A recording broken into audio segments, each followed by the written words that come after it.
moved to Costa Rica because he hates COVID restrictions. All right. Well, I've already hit record. I'm going to play the theme song. Please delete that.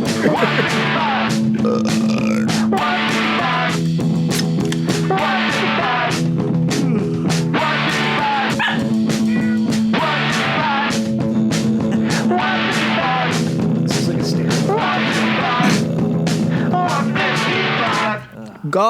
Gobby to see you. Gob.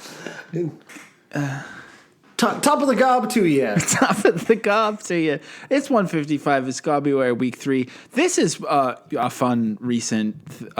Sam and I have been having some more schedule trauma recently, and we have been trying to work on it. We might go on a schedule ayahuasca retreat together or something. But Yeah, due we're to shit on our schedules due together. to our collective schedule trauma, of which we are consistently grieving, we need to connect with our inner receptionist to get it all worked out. But we are recording this probably mere minutes before it's going to come out. So is there anything... It's basically live. It's basically live. Is there anything about that could be interesting? I see that... let's see. Northern Ireland is trending. Not going to click that. I don't want to click that and talk about that because I feel like I'll fuck it up. I think you and I should really. I think we've danced. I feel like around we're it a little definitely bit, but going I to think say it's time that for us to let our feelings know.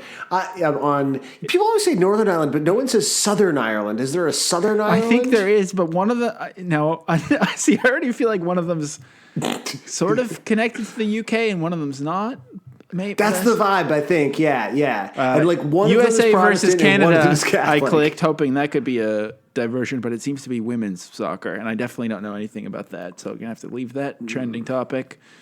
Dua Lipa is in the news, folks. Oh. Dua Lipa is in the news. Oh, what's going on with it seems to be a video. I didn't know it was a leap. Is it a Lipa year this year? Hey, it is February after all. She seems to just be trending because people have posted some sensual videos of her dancing. So it's not really the kind of thing we talk about on this show. So we'll move along to. We've definitely talked about sensual dancing on this show.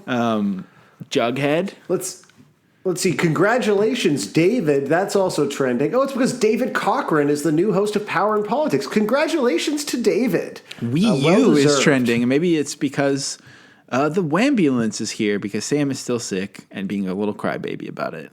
Right? Yeah, I did. Our catch up before recording mostly consisted of me complaining about how much it sucks to have a cold. Like I'm the first man to have one. You are kind of the classic trope of a man who complains a lot when he has a cold. Yeah, absolutely. But I don't know what else to do because it like 90% of my brain right now is just frustration. What other hubby tropes do you have? Because I have a pretty good one. But what about you? What kind of hubby tropes do you have? Let's talk hubby tropes. The temperature in the house. I always. It's got to be colder in the house. Can you tell if it's been adjusted? Oh, absolutely. What about lights on in the other room for a long time? Oh, we've already had this exact conversation. We've had this. I realized a new hubby trope that I love to have is new hubby trope just dropped. It's a classic, but it's one that I've realized that I have, and I think it's a sweet. There's nothing sweeter than having a hubby task that you promise to do, and then just kind of keeping it on the wayside for quite some time. Just being like, I mean, I'm gonna do it, but I think when I kind of said I was gonna do it this week, but I was thinking it's more of a month long. It's going. Yeah. I mean, I'm having schedule trauma. That's the thing. Of course, yeah. So there's 2 things that happened this week related to our fridge. I mean, this is just like a fun catch-up show. It's late at night. We're just trying to fill the time. Yeah, this is after my. Stop saying that. We are recording this well after my sick boy's bedtime, which we're basically an hour. It's like we're recording at 1 a.m. right now. The pod's coming out honestly realistically. I mean, maybe we'll make it a long one just for fun. But the pod is due in 3.5 hours, so it's due. It might be late this week, folks. But we had, how you can buy what's your sauce situation at home? What do you mean my sauce situation? Do you have sauces or do you just eat everything plain? I guess is my first question. Right. I mean, I don't think we have a lot of sauces. We have, we've got a lot of hot sauces, and then we have the Maido's pepper sauce. Well, that's pretty. That sounds like you got some. What about soy sauce? Yeah, of course we have soy sauce. That's not like I was just curious. But mine just meant like ranch dressing or something. Well, that's more of a dressing than a sauce. But You got anyways, the little chili flakes, we got the soy sauce that's like the restaurant kind, where it has the permanently open lid, like on the table at a restaurant. But I got too many bevies, and I'm going to be honest. I just stuff bevies in the fridge. I don't.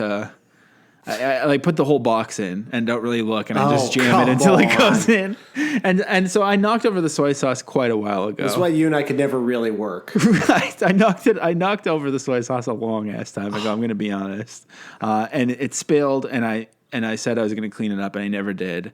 And then, oh, dude, the other fridge thing that happened. I'm going to come back to the soy sauce, but what's your water at home situation? Because this, I think, you definitely do.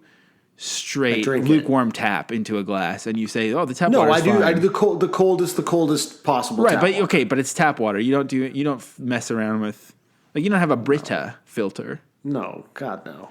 Oh, I do. Of course I do. Those things? Do you think that makes a difference to me? That's that's a sucker filter. I put that in my coffee maker. I need to have filtered water in my coffee. I mean, come on. Oh my! I'm not a savage. God. I don't even want to know what you're doing for coffee over there. Fucking Keurig or. Foster, no, it's just like Folgers. Foster's coffee. Folgers. Now that's a cup of coffee. So we just have a normal sized jug that we put in the fridge. This is kind of in between the two things. So the sauce, I think maybe this is even karma. The sauce is sticking in the back of the fridge because I knocked it over. I haven't gotten to it yet. Then I had a big meeting at work. And do you ever do, like, when you have a big meeting, you, like, kind of, the first half of the day working from home is kind of like a still PJ zone, but you're like, I'm going to make myself smell nice for the meeting so that I just feel kind of, like, spruced up, ready to go. Do you ever do that? Is that just me, or is that a thing you do? No. Yeah, that might just be. You're just always I basically never think I need to smell nice. Yeah, I just think sometimes I feel a bit more confident if I don't smell... smell good, like feel the Bottle good, Depot. smell good, yeah. Yeah. So I was like, hey, I have this big meeting. I've been preparing for it all day. I'm gonna quickly hop in the shower. Gonna get my tar shampoo going, so I don't have any itchies on my head. I'm gonna get it all going on. So I'm like all scrubbed up in the shower, and then like literally just as I finished tarring up my hair, our water shut off because they're doing work on the street. And it was it was such a cold day, and it was like one of those hot showers. Like, I kind of take showers for granted. I probably do give off that vibe of being like, showering out of necessity, right? But I was having a shower where I was like, I understand why people love to have a long shower. This is so delightful. And then the water shut off. I was like full of tar hair. So I had to use the Brita with freezing cold water and dump it on my head to get all the tar out because the meeting was in like 10 minutes. It was like such a disaster. So then today... But if you didn't have the Brita, like you would have actually. I would have had. I don't even know. I genuinely don't know what I would have done. Put a hat on, I guess. Yeah, with but the tar. Would I wreck the hat? Like, I don't really know about I imagine it's not real tar, but would it damage there is some hat? tar in it. It's like really stinky. Okay. It's like really gluey smell. How much Kate Blanchett is in the shampoo?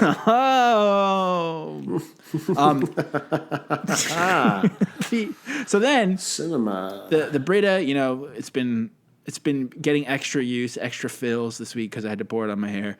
So then this morning, I was like, because the other thing is I'm pretty bad about refilling the Brita. I like to kind of leave it for the other person in the home.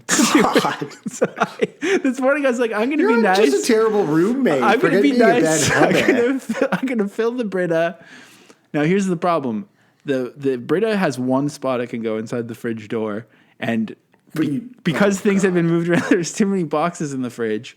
I had put like sauces in there, and I was like, well, I'll just put the Brita in here so we can have cold water later, and I'll move this new bottle of soy sauce to the top of the fridge door on its side, and folks, the lid had not been sealed properly, and Sarah opened it to make coffee while I was at the gym, and soy sauce exploded everywhere.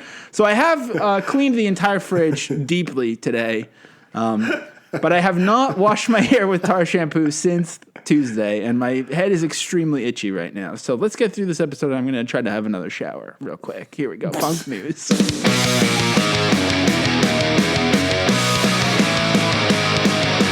punk news is internet fiction. So I don't still know what that punk news theme is. It sounds like there's a child singing on it. Is that from something? Do you know about a child singing? I'm still. Yes, I do. The choirs. You've never heard Angels' Children. What I would love are to Angels' Children. I don't know. When's the last time you've actually heard something that we've put out? Is what I'm curious about. Oh wow. I don't know. I really don't know. There's been like a lot of things that sound like they'd be super interesting, but it's probably been years. Yeah. It's probably been years. So for all you know, I could be changing everything, making your voice sound stupid, and you would never know. I mean, I don't know. Maybe the voice already. I don't know. I don't know where to go with that cell phone. Sam, what's your punk news this week? So I guess I don't know why we talked about why we're doing the most recent time of day to the episode coming up, because we already do that with punk news. That's right. This is like the Jay this. Leno part of the show. Chat. I'm seeing this face looking at me in here. Get it out of here. No, even I don't really love seeing that. Well, this comes to us from CBS Bay Area. Oh, my favorite Bay Area zine. Len Ramirez writes, self-described quote trash punks. Let's take it. Let's get a fresh one. Let's get it off the top here. I'll do some edits on your voice as usual, as I always do. So.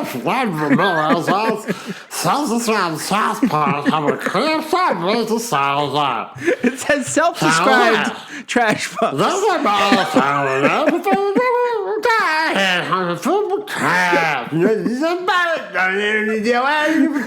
He formed a new group to clear the streets and called it Trash Punks with an X. What is happening? We are the voices, hands, and feet of Mother Nature, and we're just Okay,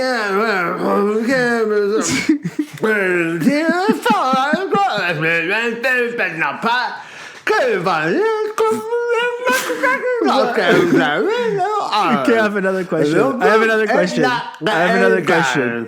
When was the last time you felt like we deserved to have been featured on a year-end podcasting list? It says self-described trash punks helping clean up storm debris in San Jose. Yeah, wow. That's true. What a great... Wow. Justin Imamura is a San Jose native and professional drummer who got tired of seeing his hometown trash. So he did something about it. Pouring the energy. Are you a gremlin? Have you turned into a gremlin? Now, do you think he's a professional drummer? That's what I'd like to know. Do you think that he's a... Right. What does that mean to them? Professional drummer. I guess that would... To me, if you're a professional, it means, you drum for a living. Well, that's what's on Christian. your tax return. He says saved in bio. Wow, he's Pounders official though. It doesn't really sound like Whoa, religious. That sounds like a company that we based out of Montreal. Doesn't Pounders official seem like a mind geek company where all the Montreal punks work? Like someone on LinkedIn, it says they work for Mind Geek, and you're like, oh, you work in tech, but they're actually like they fudge the numbers for Pounders. Yeah, exactly. I'm just in charge of jerking off here at Pounders. Well, Justin Amira, according to, he was in Street Drum Corps, which was like sort of a thing for a minute. Yeah, so this guy's just like a punk in the sense that he knows that that's the best angle to get on the news, essentially. I think so. Although he has hosted Nickelodeon Slime Time Live. That's pretty interesting. That's cool. That also sounds like a potential mind geek operation. So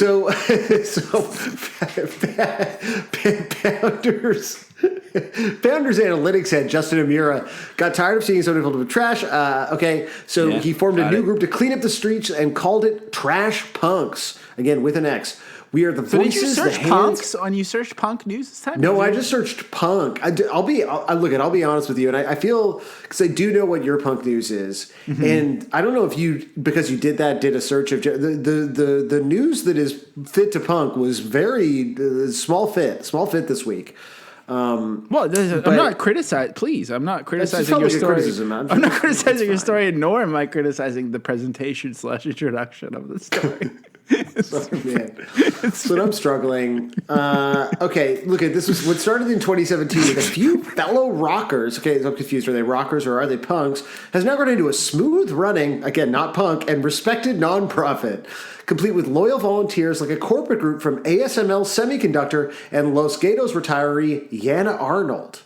Okay, that's interesting. If we don't do it, it's not getting done, Yana said. On this day, the Trash Punks targeted cleanup is the Coyote Creek and Roosevelt Park. Okay, they're cleaning up a storm. It sounds like, it doesn't really sound like there's much else here in the way of punk. I mean, they mostly just clean up trash with people who work for the semiconductor company. I'm just trying to see. Maybe he works as a drummer at Echo Church. He seems to be part of a mega church, and I think it's okay for him to be in that porno punk band and still be he's serving. He's in the world but not of it. I think possibly, but I'm just trying to see what's his name again. Trash Man. The Trash Man.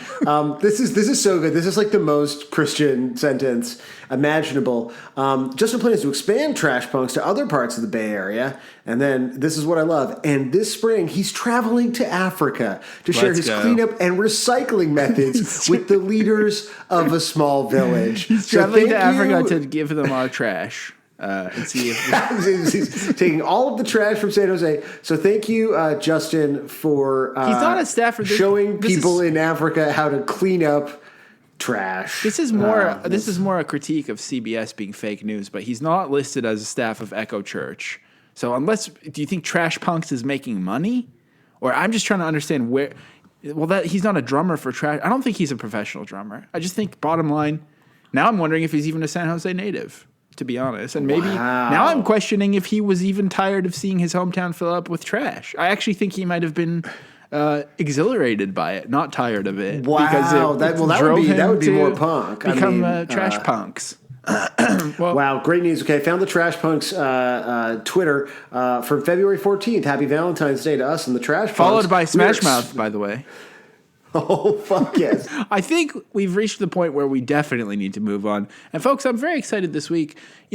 As Sam said, sometimes the punk news is not always news, but sometimes there is a developing story that needs a little bit of a deeper dig. And of course, as you know, we have expressed interest in purchasing Punk Chef Pizza and Bar in Moorhead, Minnesota. We're on the record. We're on the record saying it. And so I thought I thought we would just kind of dig in a little further and speak to a local food expert from Moorhead, Minnesota. So please listen to this special Punk News Traveling on the Street feature.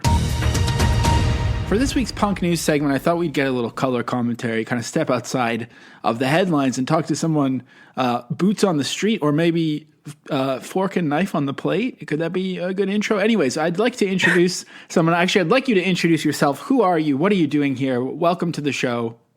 Who are you? My name is Eric Doiber, and I write the restaurant review column for the Fargo Forum, which is the daily paper here in Fargo. I live in Moorhead, which is right across the ditch, not far away. So you live in Moorhead. Would you say, like, I don't know how big this area of the world is. Would you say you're the guy, pretty much, or when it comes to published reviews in the paper, yes, I am the only guy in the Fargo Forum doing this. Okay, there you go.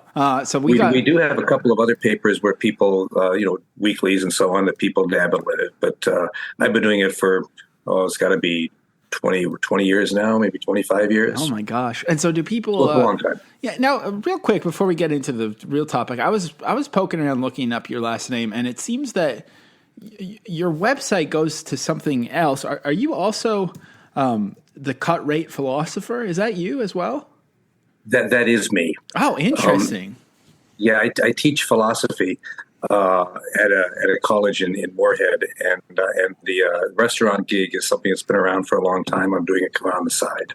Okay, amazing. So I guess maybe you can bring some sort of philosophical bent to our discussion today. Please feel free to Well, go. you certainly can. If you do stuff on punk, like that's a philosophy all by itself that's worth talking about. So sometime when you want to talk about the philosophy of punk, let me know and we'll get together and do that. Absolutely. Well, and you know what? We actually have an official philosopher of the pod. Her name's Fiona. So maybe we should have you and her like debate some philosophical punk themes on the show. Well, that would be fun. I would really like that. But for now, I'd like to not debate, but okay. First of all, my co-host and we live in big cities, and I am, as I get older, becoming more and more, I think, pretentious with my taste buds. And I'm a little curious what it's like to have been a food critic in perhaps a smaller sized market for so long.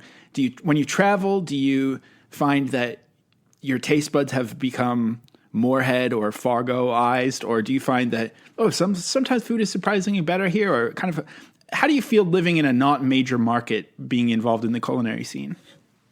Well, it's surprisingly diverse here because Fargo-Moorhead has become a very diverse city. There's an awful lot of immigrants that come this way, refugees. It's a very strong supporter of refugee communities. So when it comes to ethnic foods, Somalian foods from Africa, foods from the Middle East, we've got all of that stuff here in Fargo-Moorhead in spades, presented by the people that brought it with them from whatever homes they came from. Wow. Okay, so it's kind of popping off a little bit over there. Oh, it really is. It really is. We don't do a lot of high end cuisine. There are a couple of places in town that cater to the high end, but for the most part, it's a pretty down to earth. When I say down to earth, I mean down all over the earth, not just in America. So there's a lot of stuff going on. I do try and get out as much as I can. I travel when I can. I go to Europe periodically. I grew up in a household of Austrians. I'm Austrian myself.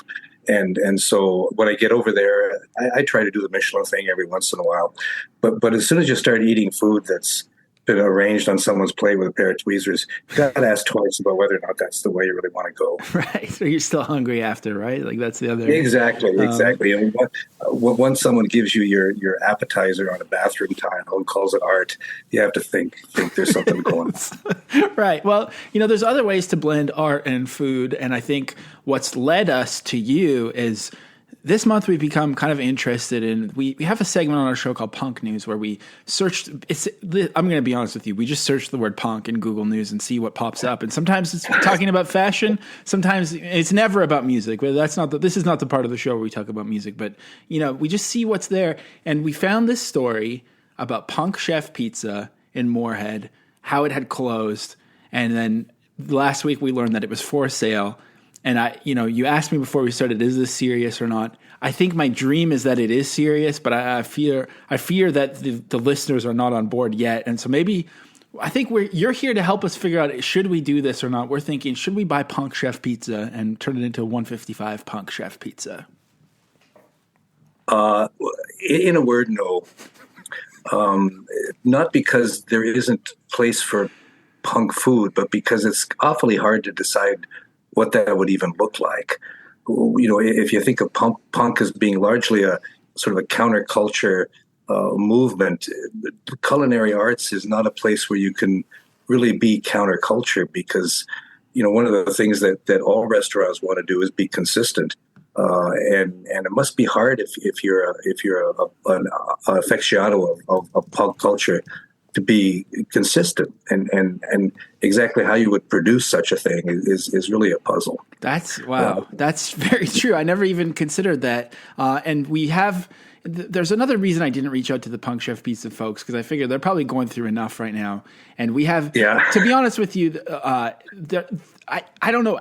First of all, okay, one thing we noticed is that what you just said is very true. Now, what you could do is just pander. No pun intended, pizza pander. But you could just pander and make it like different punk themed pizzas, like at least just in the naming rights, call it whatever. But we noticed on the menu, they only had one that was named after the Blitzkrieg Bop, named after the Ramones. But then otherwise, the Uncle Jesse, that's like a Full House thing. It seemed like it was kind of punk only in name and not really, they didn't really commit to the bit nearly enough, maybe. Well, there is a history behind that restaurant. That's not its first incarnation, and I think what it was really looking for was looking for a hook, and it kind of decided on that. And part of that comes, a lot of stuff gets to Fargo late, if you know what I mean. In the modern world, you wouldn't think it would take a long time to get from Montreal to Fargo. But if you were to actually get on a horse and come out here, it might take you a week or two. And so it does take a while for stuff to get out here. So by the time the concept of punk came here, it sort of degenerated into, if you can get a chef with a tattoo, and perhaps hasn't shaved in a few days, that seems vaguely punk. And that was kind of, I think, what they were shooting for. Right. And then when we Googled it, it looks like it's kind of in some sort of shiny, it looks like it's in a bank, kind of, like the building itself. It is actually in a brand new building. The building they had before they were punk was about I'd say maybe 300 yards away, right on the river in a really old block building that had been turned into a very nice restaurant with beautiful views out to the river. And it would have been nice if it stayed there, but that got sold, and then they moved over to this brand new building, which is, in fact, for all practical purposes, a financial services building with a couple of apartments and stuff in there too. The culinary almost irony of it is that directly across the street, a restaurant that has been in place for since long before the Nixon administration is a Dairy Queen, and it's the place. Are you familiar with the Dilly Bar? Of course, yeah, absolutely. The Dilly Bar was invented at this Dairy Queen. Oh my gosh. Years and years and years ago, and it is a family place where like ordinary everyday people show up, and the concept of punk as a counterculture thing doesn't fly well in Fargo because it's too small. Right. People who want to go for ice cream can have bad hair, or it can be 3 years old, or it can be 90 in a wheelchair, and everybody lines up for ice cream, and that's kind of the community that Fargo and Moorhead is like, and so to distinguish a punk pizza place is already an eternal contradiction. Right. And then add to that there just aren't enough people that care about being counterculture when you have a relatively small culture to start with. Right. That makes sense. I can hear that. And also I'm curious now, I want to get into, I feel so bad. It must be so stressful for them, but I got to be honest with you. Some of the photos that were on their Facebook I know pizza doesn't photograph well, but there were some scary looking photos of the pizza. I'm curious, have you ever tried Punk Chef Pizza? Have I ever been there? Yeah. No. And it was a place it was on my list of places to review. I didn't expect it to close as fast as it did. I did kind of expect it to close, but I didn't expect it to do as quickly as it did. One of the strange twists of history here is that before it was Punk Pizza, it was trying to be a very high-end, small plate tapas, cutting-edge sort of cuisine. Right. And that does not fly well in and that's the thing. I don't want to be unkind with my assumptions, but my understanding of food in this corner of the continent is that it's a lot of cheese, it's a lot of big portions, it's a lot of comfort food. So I feel like, why would you take cheese and carbs and make them pretentious in a place that seems to be the land of cheese and carbs? And I don't think that's entirely unfair. That does make some sense. We do have a lot of pizza places in Fargo Moorhead, and they're quite diverse. Blackbird's Wood Fire downtown does a really super nice wood-fired pizza. There's a place called Rustica that has a wood-fired oven. There's some pizza places that are up on the tops of roofs in downtown Fargo. It's summertime. It's just a beautiful place to hang out. So there's a lot of really good pizza in Fargo Moorhead. It's a highly competitive market for pizza. So I think trying to do something funky with pizza, that's a contradiction. I mean, there's no such thing as a funky pizza. Right. You want a pizza, and people have preferences, and that's good. But you can't. It's hard to make pizza hip. In Fargo Moorhead, it's hard to make anything hip. Because the big question, even hip people, we've got like 4 colleges, big universities in Fargo Moorhead, a lot of young people, and they like pizza, but they don't want to to have badass pizza. That's what they were trying to be. Yeah, fair enough. Well, okay, maybe, we're going to have to really think about this a little more before we make a decision on whether or not we buy it. Now, my last question, just out of curiosity, you've been doing this for so long. You live in, admittedly, a smaller kind of insular community. And for many years before I did this and worked on the side, I was a film and music critic. And I found that people get very sensitive when you hate things that they love. And I'm curious, how has that been through your career in terms of being honest about how you feel about a certain kind of food? And do people get very defensive or upset with you? They do. My email box is it's one of the reasons it took you a while to track me down was when you sent to my newspaper email box. I try not to read it if I can help it because it's just. I mean, people are religious up here about their restaurants, and they can be very harsh because things do change quite dramatically up here. And when you take away someone's culinary taste as bad or as good as they might be, they feel personally affronted and all of that. So it can get pretty harsh. It really can. I'm afraid sometimes to go out and start my car. And there's certain restaurants that certain kinds of restaurants I just try to avoid because people just can't cope, with that. There's an awful lot of high-end bars now that are also restaurants because of the way the liquor laws work out here that you need to serve a certain amount of food. Okay. And so they open these restaurants, which are, universally not very good. But people forget that when they go to a restaurant, they're not going for the food. They're going to have some fun with some people. And so as long as you keep the beer going, they don't really care if the food's any good. So if you go in to actually review the food, you get a plate and there's 4 oysters on it with some balsamic dribbled on it and a $17 martini. And you say that that's not what it should be. Gosh, you would be surprised. It's a tough life to be a critic, isn't it? It is, which is why I take refuge in philosophy. Perfect. Eric, thank you so much for telling us about the Moorhead pizza and culinary scene. Well, I hope to see you out here sometime, but if you buy a punk pizza place, I don't think I'll see you for very long. And that's punk news.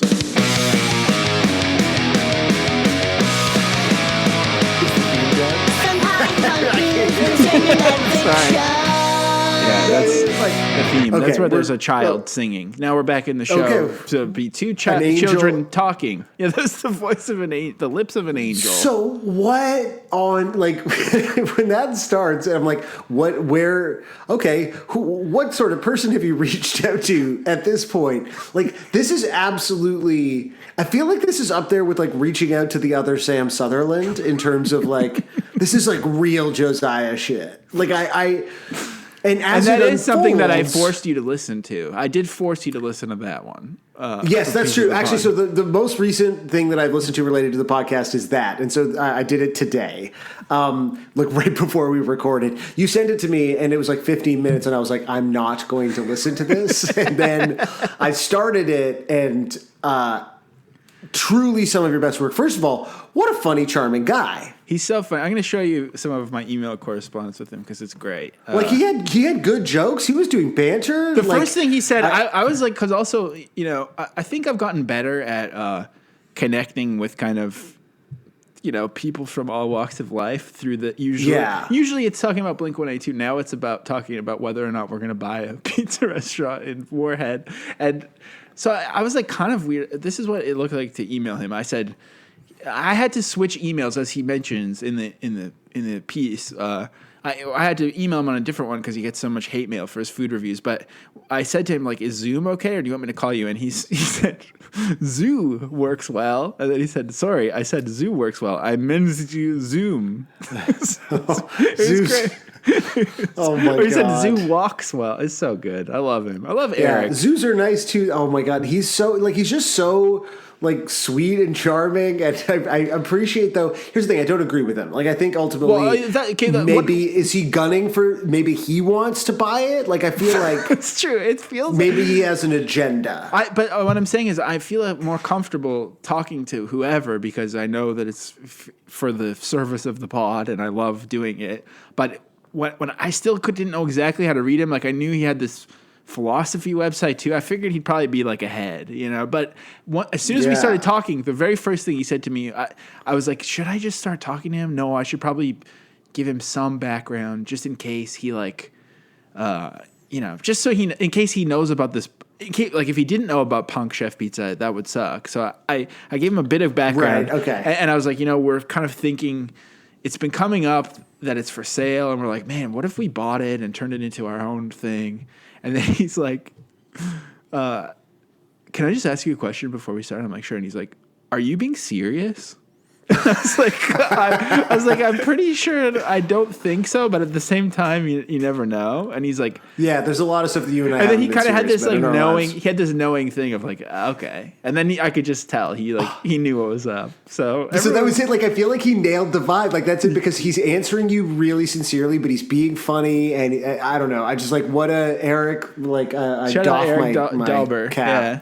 Absolutely. Yeah, like thank you for your time. That was so good. But like, can I also just get a window a little bit into your process on this, Josiah? So like, did you Google like Moorhead food critic? Like what how did you find what led you down this path? There's the dude that wrote the articles for what's it called? Inforum? Is that the website? We keep reading it. Yeah, inforum.com, but I think that's the name of the Indiana. The dude that wrote the articles is named like Helmut Schmidt or something. But he said square food. Remember he said it's like 100 square food, and I'm like, I don't want to talk to the guy that said square food. That's not going to go anywhere. And I figured like my original idea was like, let's find out what the pizza scene is actually like over there. So who will know but the food critic of the. So I just hunted him down, and he didn't email me back for like a week, and then I just was like really hounding him a lot because I wanted to make it happen. So. Like it weird, but his like very straight faced kind of interpretation of the plan and it being bad, like just makes me want to do it more. I know. I want to prove him wrong. I love the idea that like it won't work. The reason a shitty punk themed restaurant won't work is because there's no counterculture there is like so good on so many levels. I don't even know where to begin. I think I agree, but I don't. But I still just like it feels like a challenge. Like I dare you. I dare you to make know this that's work. exactly like now I'm like okay. But good to have the insight. You want to go into these things eyes open, but like truly, Josiah, I think you have outdone yourself once again. Which is hard to do. Like, but you find I know you do find new ways to amaze me. And it's why I guess Sarah lets you do all this fucked up shit to your fridge because like. That's why. That's literally why. It's like I didn't clean the fridge because I was trying to get Eric Dalber from Moorhead, Minnesota to talk to me about the pizza scene. Tell me about dilly you're doing the bars. Eric Dalber equivalent for her. Like, do you know what I mean? Because the problem you can't be doing all this shit then just doing this stuff for me. Well, it's obviously not for you. I had to beg you to listen. Anyways, we're talking about the band Gob, I think. Sam's going to stick to his normal Sam voice for the rest of the show, hopefully. Sam, Gob Beauville, what do you think of this song? This is like one of those songs where I remember seeing this on The Wedge, I guess, like... And it was the least immediately accessible of like the Gob songs that I had heard up in that point because you've heard like Soda or whatever, and then like this one doesn't have the same like just like Beatles-esque pop genius immediacy of like some of those songs that were like in more steady rotation on much like, and I feel like that's why Beauville never. Ended up in the same, like it didn't get the same play as even some of those earlier songs, then obviously the later hits. And then like over time, one of the best Gob songs. Like, and it just further proves like how just like incredible this band's catalog is and like what it, like Tom is such a talented songwriter because it succeeds in being like just as incredible a hook as like I Hear You Calling, but in this like really different and totally unexpected way. Like I think of other bands that we like, or in particular that I like in this space where it's like so recognizable. Like every Matt Skiba melody sounds the same. Every Mark Hoppus melody kind of sounds the same. Like things don't really change a lot over time. Everything's kind of recognizable, even though they're different arrangements. And yet this song feels like it's come from a completely different melodic place than the other kind of Gob singles anyway. And like it's a grower, not a shower. And to be able to have that breadth in the catalog, pure Gob, baby. Yeah, I agree. Sick. Then we're good. We're done. Yeah. Well, I was saying same to the grower, not a shower part, but I do agree that the song it like really sneaks up on you because there's something about the way the guitars are written and played. Like it's almost it has the feeling of being backtracked, like that it's backwards, but it's not. Totally. Yeah. But there's just something about it, and then like that would be fine. You know, I think an album. This is from How Far Shall It Take You, which I think is my first Gob CD that I really dug into. Like I loved As Seen on TV, but I think How Far Shall It Take You was the one where I was like, okay, wait, this is like favy band potential, I think, for me. Yeah. And there's so many complex and layered ideas on here and songs that connect with each other and songs that reference each other. And like there's so much going on. And I think that this song could be written off as like the band trying to get back to their roots and do a fast punk song. There's something about the chord progression of the start that sounds like a band doing an obligatory fast song, but then they add like the backwards guitar sounds, and then the chorus, like it still has like the huge pop chorus that goes halftime. That just like it makes it perfect. Like it's just like it feels like they're operating on a level of like genius when they write songs like this. Well, like just genuinely, like, and I agree with you. It's like it's a little like basement. My basement punk song is like what you'd call the demo or something. Yeah. But then the chorus, like, it's this halftime part. But like, what does it sound like? Like who? And maybe this might happen later in the episode. And Lord knows I will intend to listen to it. Like I feel like Tom has such an interesting and wide-ranging sort of set of sensibilities that he's drawing on with these songs. Like, where is he coming from on this? Because that and also restitution. Like, what the fuck? I know. What does that word even mean? Let's talk about the lyrics in a second. But first, while we're just kind of loving in on Tom and hoping that he's not going to listen to this part, I just want to say too something I realized again while listening to this is he has kind of a pre-lisp a little bit when he sings, and like bottom line is I don't know if I've said this before or not. It feels like something that I should probably be canceled for saying, but when someone has like low-key a speech impediment, I immediately fall in love with them every time. Any kind of lisp, I'm like, oh, that's just, you're my best friend. I love you. I want to hug you. I love how it sounds. It just makes me so happy. And I don't know. Do I have to delete this part? Am I allowed to love that? I think you have to delete this part. Yeah, I don't think you're allowed. I love people with limps.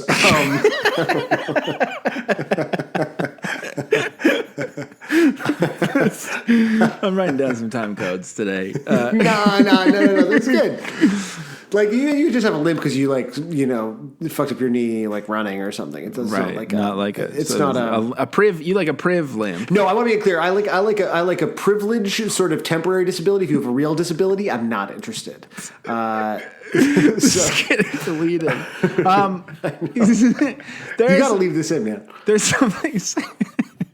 There's something about the way he sings that is just like the thing. When I speak to him, the thing that sounds like Pauly Shore a little bit, it comes through how he sings, especially on this song. And there's like a little bit of some kind of lisp going on. It's like, oh, it's incredible. I love his voice in this. It's so perfect. It's perfect. It really is like it's sort of like the perfect kind of Tom voice.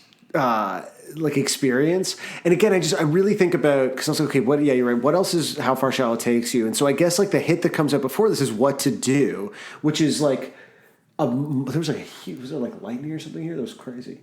Sort of just like a distracting and unexpected amount of light just now. Well, people will know in real time because this episode's coming out in a few hours. That's true. So the great storm in Toronto is unfolding outside my window right now. So many voices this week. I know, dude. I just feel fucking. No, I nuts. think the song Like, right before this is "Self-Appointed Leader," which is like No, but I mean, like single wise, Oh, yeah, okay. like you're coming off of the experience of hearing what to do, and then it's like here's the song that is like again just not as immediately satisfying, and I also think that makes it kind of a bold choice for a single as well. Well, on top to be of like, that, here's where we're actually coming from with this. What's even weirder than that is between How Far a Child Takes You and what was the next one called again? The World According to Gob. They released the major label FU EP as like an attempt to break into the States or whatever. And this is on there too. So like this has Ming Tran, What to Do, Beauville, LA Song for the Moment, like mostly just massive hits. And then they still believed in Beauville enough. And I think they were right. But I also think I think this is like too finessed of a pop punk song to ever like break through, really, in my opinion. I don't know. It's sick though. Well, that's the thing is like it's definitely too like I genuinely think the song is like too clever in its kind of structure and too left of center in its like execution for like a punkorama comp. Like I don't think this would break with just like a dumb guy punk audience. And that is again like what is so great about this band. And then just be like, no, we're going to continue to sort of like foist this song on you because it's at least like representative of again where they're kind of coming from as a band of songwriters. I just think it's so fucking sick. It's so sick. And so yeah, this is and we do talk about the song later, but this is a song that has the word restitution in it, which I think is incredible. Like it's so smart. it's just so smart. Yeah. So here you go. This is yours. A peace of mind, a sort of restitution. That's so good. Like that's the chorus. That's the chorus of this like kind of like punk song. Fuck. It's like so good. Also, are we gonna? I heard your invitation, so I got up to bed and I swung real hard. I think I knocked up the lights when I looked back because I had no idea where I was coming from. Even the like delivery of these lyrics, like when you look at the lyrics on this page, you're like, how does this even fit into a song? I also like listened to it. I didn't watch the video before we. Well, there seems to be like a missing video from this. But song. There was a video, right? There was a video. Is it not on? It is. Tubes, it's on the tube. There's a couple. There's a few things to watch. We're gonna get our tubes tied together right now by watching together. This is the God Bova video. It's very simple, and the upload of it, it looks like it's from it's like 100p. Oh my god! Check out all these P's. Also, opening with that like little. I think this is actually a rip of real video. To be honest. Oh, that's what it has to be. Opening with that drum fill is so cool. Yeah, like the like just sort of like right down the nose like delivery. Like I remember seeing this late at night on Much being like, this is the coolest thing. It's so sick. It's the kind of song where you're like, okay, this is a band that played like all ages hall shows before they kind of got in the back door of being on TV instead of being formed by you know what's funny? Sorry. The treble charger guy. That's what I was trying to remember his name. That's all. Oh, yeah. Gregory. What's funny, Sam? Tell me something funny. Just like watching this video and realize, like, there's 100% a Junior Battle song that we ripped this off, and I don't think I've really. You've never realized, or you've just never admitted? No, I just don't think I ever realized it. But like that's at some point recently, I also realized that we have a whole song that just rips off like a bridge from a Phoenix TX song, which is way worse. So this is the video. This is at least some quality knockoff. There's also material. This is uploaded by Footage Fetish. This is the making of the Beauville video. Hi, I'm Jay. Welcome. We're on the set of Gob's latest video. Is this from Going Coastal or something? With their new album, How Must Far be. Shall It Take You? Can you? Yeah, he's got the much. 1, 2, 3, 4, jump. 1, 2, 3, 4, jump. Goddamn, Going Coastal. I want to go back. Yeah. I mean, look at those cameras. Have you like ever shot a music video like this where you're like pretending to play? Is it possible in post-production? No. When we hit it at the end? Have you? I guess we have actually. Yeah, we did a prenup video where we were playing in like a indie wrestling ring that Sarah directed. Oh, that's sick. Oh God! How was it pretending to play? It's really hard because the drums still have to play loud, and we just had like a ghetto blaster. It's like really hard to line it up. Oh yeah. Was there an answer to that question or no? Yeah, is there an answer to that question? See, top secret. I didn't know you guys were filming. This is the answer. This is the $3,000 video, not the $100,000. Oh, really? Whoa, $3,000? Yeah. Well, they spent $3,000 on the video. That's crazy. This is actually. Oh. What did it say? It said this is actually the first music video that Gob has ever performed in. Oh, that's true. And then, Oh, yeah, wow, you when they get conjured more this. videos done, I did. then they do like concepts and stories and stuff like that. You're doing it the exact reverse? Yeah, we never wanted to be in the video before, but I guess all the kids that come to our shows are like, why weren't you guys in your last video? And we totally were, but you just can't tell because I guess we're not playing and stuff. So. Oh, there it is. Yeah. Dude, Gob is so good. Yeah, man. Were you guys looking at the whole extreme sport thing and thought curling needed some props, so you brought curling to... Well, we already talked about that one, but there's also, speaking of them being on Much Music, so How Far Shall It Take You came out in 99, I'm pretty sure. No, 98. My mistake. Let's get the dates right. This is a fact-based show. Yeah. In Get it together, 99, man. Gob did an interview with Rick Campanelli on Much Music. Also, you must have brushed shoulders with Rick the Temp. You guys must be about the same height, first of all. But Yeah, we did. We brushed shoulders. That's true. I once walked past Rick the Temp in Austin, Texas, and that's the closest I've been. I was like, wow. That's is Rick he the Temp. still on like ETV? Is that a thing? Probably, yeah. I think he's just like a perennial host guy. That's cool. I've heard he's a really nice dude. I don't really care about him. I feel like he was always like, he had a good name, fun name to remember, but like, who gives a shit about Rick the Temp? He seems like an athlete, kinda, that they accidentally let. Yeah. It's like he seems like I'm he should sure- be on again, I'm Team sure Canada. He has like Ross Rick the Temp to me is a bit Rabagliati at the vibes. beginning of the end. Yeah. A bit of the beginning of the end vibe. That much, exactly, unfortunately. But however, Theo nails it in this interview. So this is 99 Gob talking to Rick Campanelli.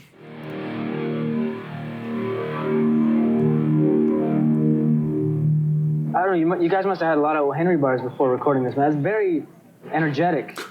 Well, It's just like people think I eat too many chocolate bars. Yes. Wow. You remember that Playing the commercial? hits, eh? I mean, of course I remember that that's hit. like- that. I feel like we shouldn't even explain that to the Americans. We should just No, listen to this again. Americans don't and, deserve that. What a bizarre way to say you must have been hyper though. Not too many O. I don't Henry. know. You guys must have had a lot of O. Henry bars before recording this, man. It's very energetic. Well, It's just like people think I eat too many chocolate bars. chocolate bar. Hey, we have that commercial, don't we? But it's very like That's why I said the it. energy never stops. Like song after song, it's just like in your face out there. Like is that? I forgot about that People part. think I eat too many chocolate bars. chocolate bar. Hey, we have that commercial, don't we? But it's very like That's why I said the it. energy never stops. Like song after song, it's just like in your face out there. That's like the perfect moment Really of nice. incredible awkwardness. Like there's no one in the room, and yet you could still I think it's feel one of the our best. audience go. We put a little more time into it this time. Yeah. That's why I said it. I think it's like it comes across a bit better. It's a little more us. You can sense that it's a more mature album. How does that maturity What play is he into like wearing, the Rick the punk Temp? rock mentality of That's God? just how we I just dressed think back it's then, better guy. songwriting, right? Lady River. Two Ain't No Friends was 3 years ago. We grew Four, up. I think, almost. 4 years ago. We grew up 4 years. Really? What was his 4 question years about of punk aging. rock here?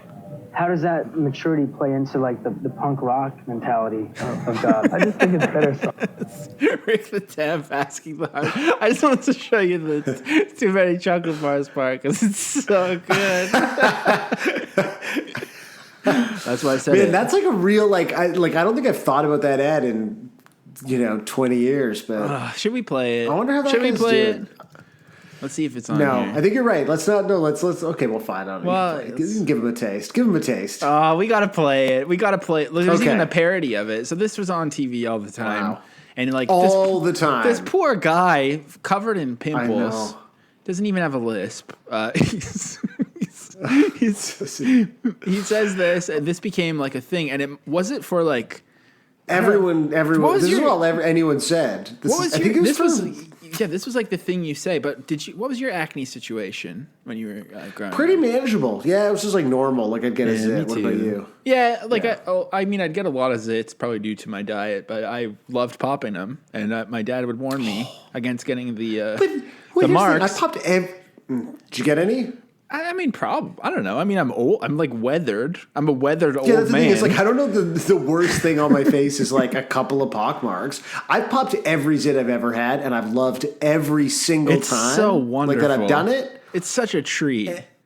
Yeah. Also, it is biting. such a- Do you bite such your a- nails? Do you bite your nails? No, I don't bite my Oh nails. my god! I think we've talked about that. Now before. we gotta get it. you gotta come to the dark side.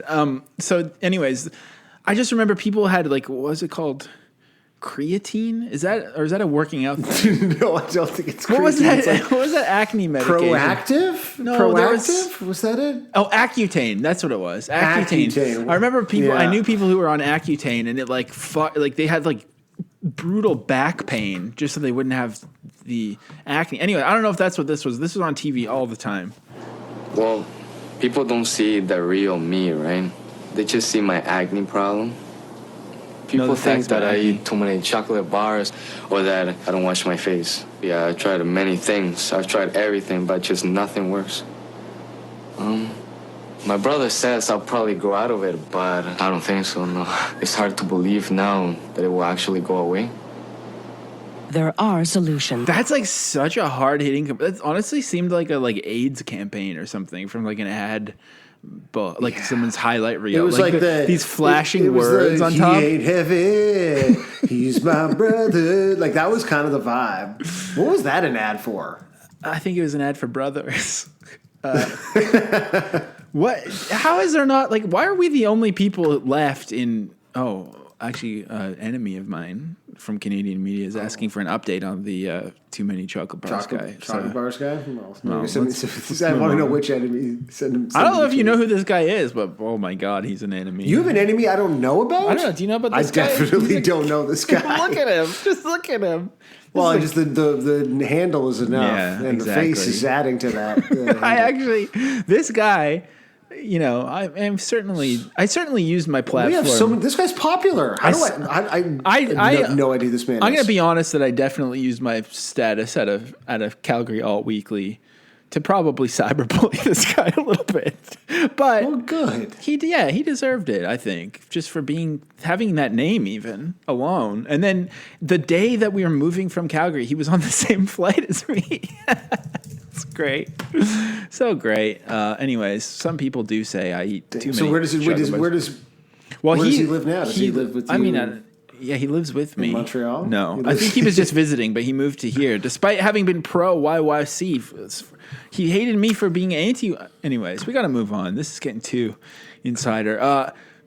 Before we watch some live videos and then do a whole bunch of other stuff, we've only got about just under 3 hours before this needs to come out. I did want to briefly talk about how this is named after the Chevy Beauville, which is and I think that the new Nickelback album has like a van theme.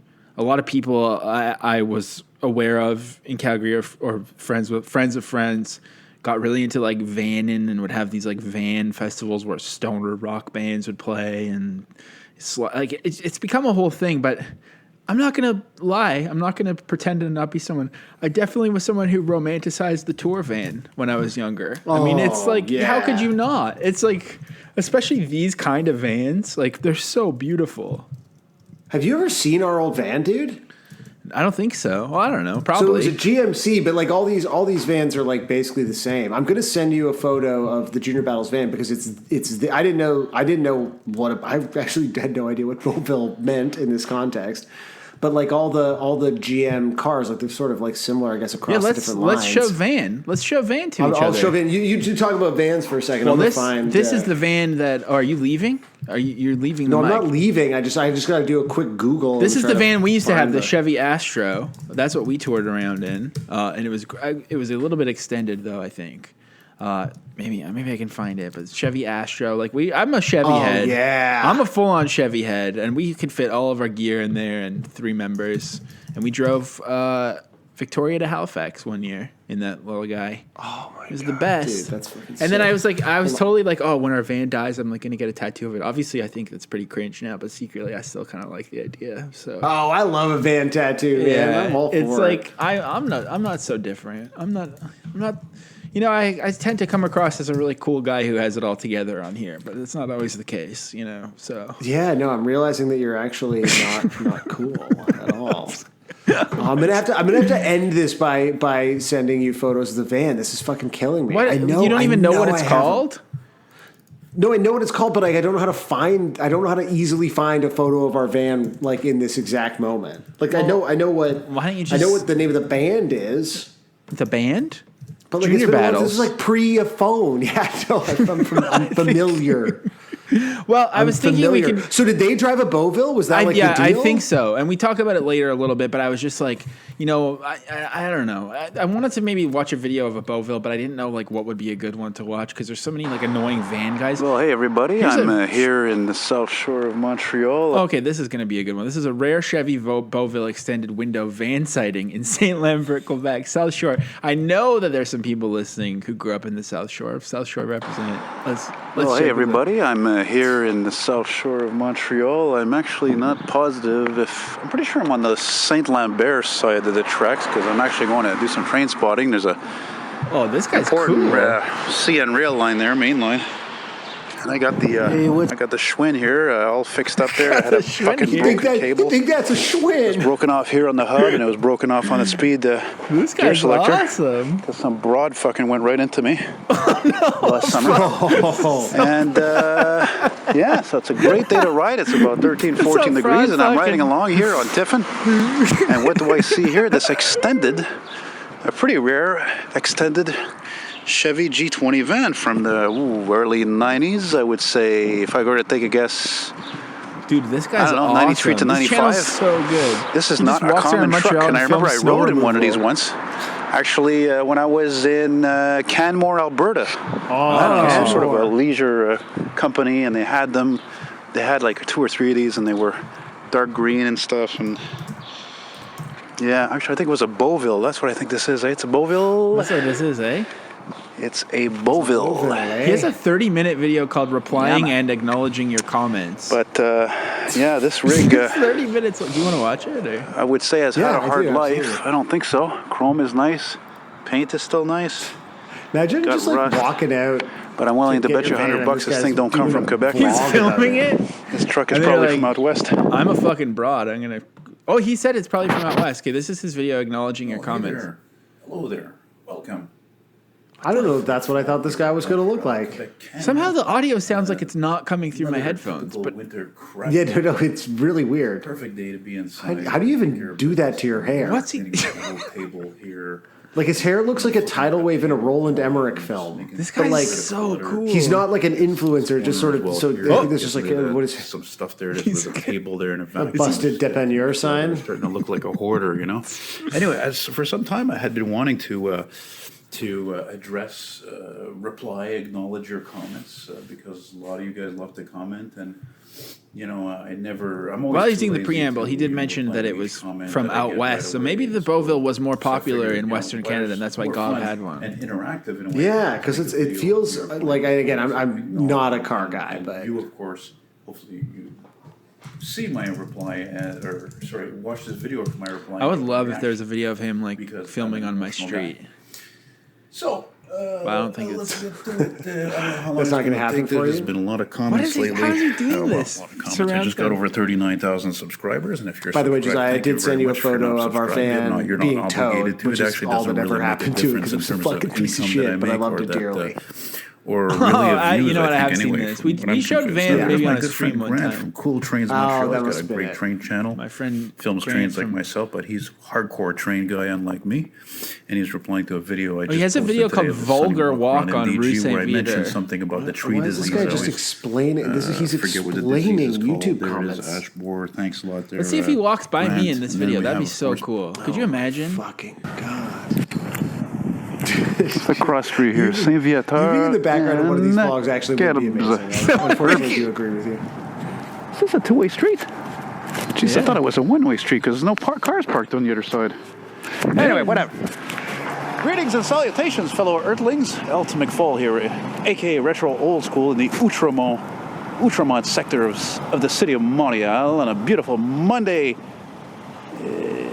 I'm not sure if it's afternoon or evening, whatever. I don't think it's Outremont. I don't know, it's about 4:30 or so. I can't believe I'm only filming a walk here now, actually, because let alone the fact that I've wanted to This is actually 23 minutes long. Let's just see I if don't he even goes care if you're a anyway. priest for crying out loud. I don't even care if you're a priest for crying out loud. And now we're approaching you. Is this you? But No, actually, it's the not French, me. they changed the name. They used to call it Avenue du Parc, but now they just call it Parc, or Parc. Oh. Which I think is kind of preposterous, but Okay, that's wait, this is- Saint Viateur and Hutchison, which I was at a couple of days ago. The street actually runs all the way downtown, It's like worth so many it. streets. It's worth it in case I'm in here. And now we're approaching Park Avenue. Dude, what's going to happen if I'm in this video? What will you do? But actually, the French, they changed the name. They used to call it Avenue du Parc, but now they just call it Parc. I mean, I'll just be I think pleasantly it's kind of surprised. I guess, like, what do you preposterous, want? but that's the price to pay to live in I'm a Quebec. freak. This is an old video. Maybe I don't live here anymore. You never know. Charging station? What are you gonna do if you see yourself? I think I'll freak the fuck out. I honestly think I'll like smash my computer. I think This if is I what was I'm in tired any right here. vlog, This graffiti, this crap. See, there's good graffiti and there's garbage. That's fucking garbage. I don't care who you are. You should get such a smack you'll never do it again. And I'm telling you right now, man, I could have been a politician and would have tons of people would vote for me just because of that alone. Why does it because say it's since this disgusting. video I There's haven't left art my and there's area? garbage. Okay? And that's why I'm so glad in a sense that the Okay, I'm world gonna is be coming honest. People to a don't head. see where he is exactly. Okay, Those what's garbage going on trucks right now in the wake world me up because this every was going to morning. happen anyway. It's bound to happen. As a matter of fact, what? I have a friend of mine who's a generation He's X actually guy like walking me. beside the YMCA that And I he go said to to me recently, he didn't think this pandemic was going to happen in his lifetime. I'm like, really? I guess I'm really negative because I knew it was going He knew it was In going to this happen. pandemic, so this is a couple of years. You I thought it was lived in a Montreal navigator. the whole pandemic. Outremont, Yeah. and on the other side of that is the Mile End, Okay, wait. or if you want in French, This is- Le Mile End. Come on. Come on. Yeah. This is my corner. There's a bus I took Where just am like I? that to get over here. Where There's am a I? bus there, and they do the This is job, so but compared to riveting. old This buses, is like they're what I fucking did garbage. today. You know what They the great thing cost is? too I much. feel I even like had a this is a driver bigger drive deal one of for those you on the than, like, Côte you know, when you d'Azur, end he up on says that Google Maps yesterday or whatever. made a huge Like, if that's mistake ever buying happened to those. you or Oh, anything, yeah, that's yeah. very exciting. This to me is for you a bigger But again, deal than if you were on they're a Google reflection Maps. of If everything I was that's wrong like in the on world some today. freaks I could go on and on rant about channel. that, but I'm Yeah. going to for myself. It's a beautiful afternoon. I'll try to keep things light. Walking even though I'm out a to fucking get negative diarrhea prick, meds because for I'm part something. Irish, Quebecois, a Capricorn, and bipolar. Not in that order. Oh my God. Oh, yeah. And one more thing I'm going to mention about the Jews, I respect for them, because I used to do house cleaning for them many, many years ago in Quebec. Dude, this guy is monologuing about how he You know, respects as the I once Jews heard, it's the next humor to that like a sustains these Hasidic people. Jew. And a lot of them I met had great characters and they had great humor, and humor goes a long way This in guy's this life. just You don't got no ignoring him humor. while he talks Like I about just that. said earlier, if you can't laugh at yourself, there's something wrong with you. Look what I said about black Wranglers. Look, there's another one. Fuck, I'm Tell glad you, you said man. I'm black sorry. Wranglers. I don't get it. It's just people are sheep. They're just conformists. They're just going along with everybody else. This is a great channel. Guy gets a chopper, This is a great Harley, episode a guy of in the their pod bagel. so That's far. one of the reasons. Old as hell. Probably looks like 70s Let's just or speed it up 60s. just a little bit, just in case. And there's the Idaho Souflaki, because it's a good good pub. Oh, is it Saint Ventura? Is that what I think that'd be he's great. Yeah. Anyway, good luck to you. Good luck. That's right. Yeah, so I forgot to mention, there's actually a high number of Greeks over here because we're near Park Avenue. Sorry, we're near Park Extension. Yeah. No, I guess I And there's wasn't a out run that over there, day. light over there, which is in my area, that's way more I common. guess I wasn't out for a Like walk always, I this meant, with all day. this crappy changing now. Streets just to see It's what they're unfortunate, man. Bipolar. Well, I mean, what are we talking about again? Vans. So they had that van. Let's check out some live vids. Why don't we? I love it. I love it. This is them actually playing in Montreal in 1999 at Metropolis. Did you hear in this video? I don't think in 1999. I don't think I was here, but it could be. Maybe our friend, whatever that guy's name was, Retro Cool, is in it. Retro Old School is his name, Elton McFall. But anyways, this is Metropolis.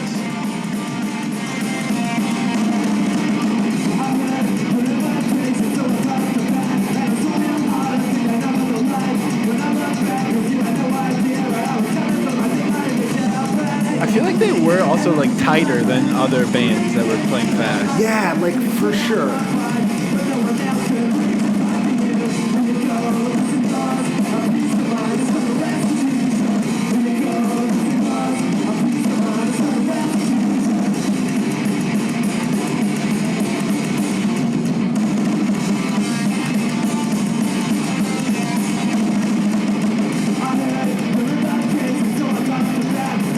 So sick. Theo is like definitely God's perfect punk boy, right? I mean, has anyone ever been better at being being a pop punk guy? Is he literally the best pop punk guy of all time? I think he honestly might be but I also think that Theo and Tom have like the most classic pop punk yin and yang. More like the extremities of them are more so like Theo is such a goofball and Tom is so cool that it's like, you know, other pop punk duos have tried to capture that cool versus goofy yin and yang, but they've like just absolutely nailed it. That they're just like perfect together as cool and goofball, you know. And that's kind of, I mean, that's kind of us. I think really, me and you. I think I'm cool and I'm cool goofball, and you're the and.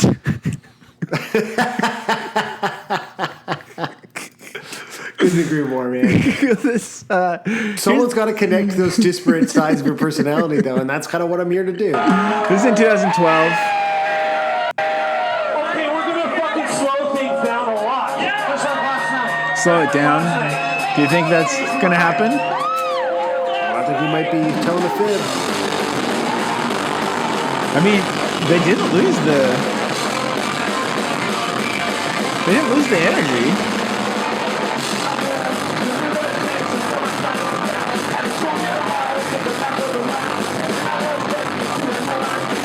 Did I tell you? It's pretty blown out. But it's so sick. So I'm just gonna let it play in the background.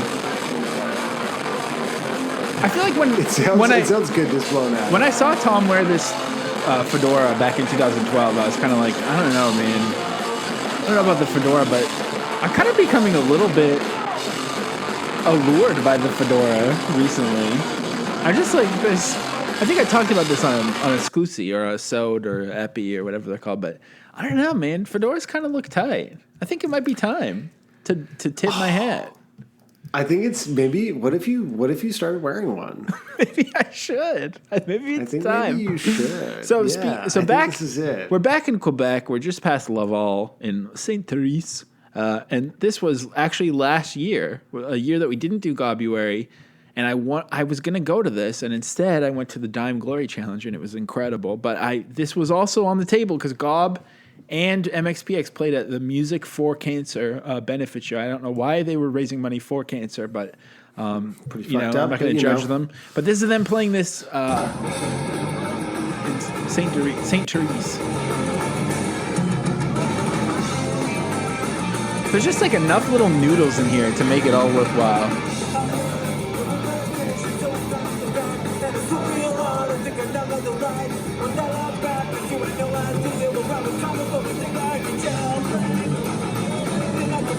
I'm trying to figure out if they know the words. I think when the chorus hits, we'll know. Yeah. There's like a few people. Yeah, some people know. When I went to see Gob in the casino, or my friend Ryan peed his pants while taking photos of the Offspring, as we all know. Someone had like a Gob, because somebody smoked a cigarette inside during the show because it was in a casino, and it set off the fire alarm and all the house lights turned on. And so we could see everyone with a sort of brutal clarity, and somebody was wearing like a Gob Too Late No Friends Joy Division like rip. Like it was like it had the toilet bowl inside the squigglies and it said Gob Too Late No. So like there must be some heads who are Gob fans, you know, out there. Like there must be. I mean we're trying to pull them. You know, the thing is, we're trying to pull them in, but then we do things like, you know, watch.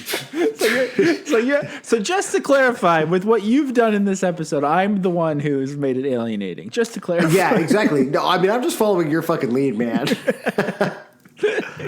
Well, I'd hate to do a diversion for 1 second, but I did just want to play this. It's called the Beauville song. This is by Georgie Smith 222, and I don't think this is a cover of it, but it's called the Beauville song, so I thought we should play it. Might as well give it a spin. Listen to the Beauville song. Okay. Well, the guitar should come first. Yeah. Wow, and then we all join in. Okay, just go. So it's a group of children of a variety of ages. Teens and kids. 6, 7, 8.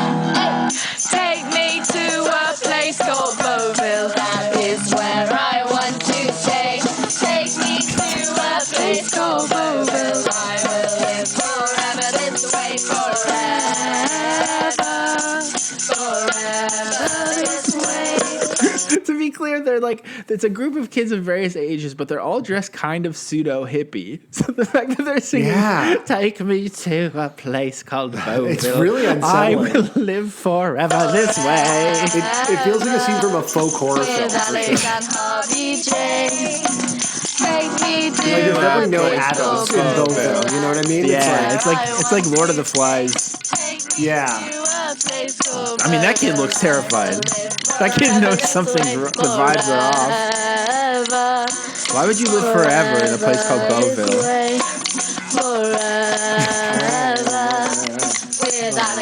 I guess it's true. Like if you're a Gob fan and you've come, I think you need to catch up on 6 years of us losing our Like this is a normal episode of the show. What's happening? Yeah, no, right this doesn't feel particularly strange. Yeah, yeah. I think you're behind. You just have fallen behind, Gob fans. So we'll go back on topic for a second. So before we get to the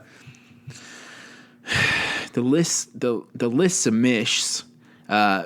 submissions. Well, there's 2 covers of Gob Beauville that I wanted to play. There's this compilation called "How Far Nostalgia Takes You" that we've visited a few times before. This is a band called Adelada. Adelada.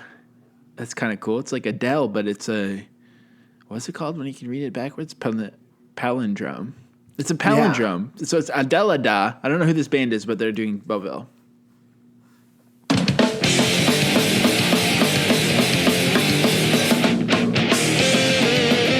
They're from Hamilton.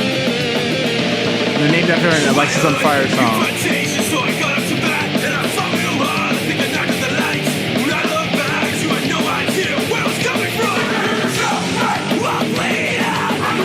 I think this band would do well on a punk rock. Yeah.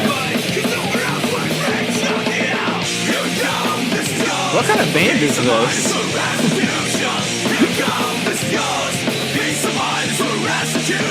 You do like some morning art band where you're like, you're probably friends with them. I bet you're friends with this band. Yeah, don't say what you actually think of it until you figure out if you're friends with them or not. And then you can decide whether or not you want to be. Okay. Let's see. They're definitely. It feels like it's like the beat steaks or something. Let's see. It doesn't. Despite them being from Hamilton and opening shows with bands that I know, we don't seem to have any. Zero mutuals like this band? That doesn't seem right. I must not be logged into Facebook. Well, that was kind of the Sam cover, a bunch of dorks from Hamilton. And this is the me cover. It's our friend Jer Asuncion singing Beauville. We got to do a deep dive on this channel one day. I fucking love this guy. And his...